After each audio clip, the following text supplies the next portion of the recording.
सबको thank you कहना चाहूँगा मैं, जो कि अभी तक के काम कर रहे हैं, जैसे कि हेल्थ में काम कर रहे हैं और फिर पुलिस वाले हैं।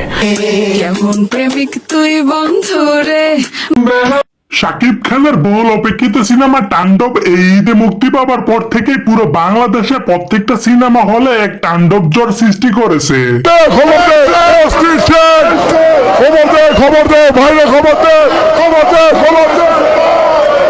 কিন্তু হঠাৎ করে শাকিব খানের তাণ্ডব সিনেমার লিচুর বাগান গান নিয়ে শুরু হয়েছে বিতর্ক। এই লিচুর বাগান গান নিয়ে বিস্ফোরক মন্তব্য করেছেন বলিউড ভাইজান সালমান খান। তিনি এই গানটি দেখার পরপরই শাকিব খানকে সাথে সাথে ভিডিও কল করে বলেন, শাকিব তুই আর ভালো হবি না, এইসব নোংরামি বাদ দে, তোর সিনেমা দেখে দর্শক তোর থেকে কি শিখবে। সালমান খান শাকিব খানকে ভিডিও কলে এই কথাগুলোই বলতেছিলেন, যেটা আপনারা ভিডিও শুরুতেই দেখতে পেরেছেন।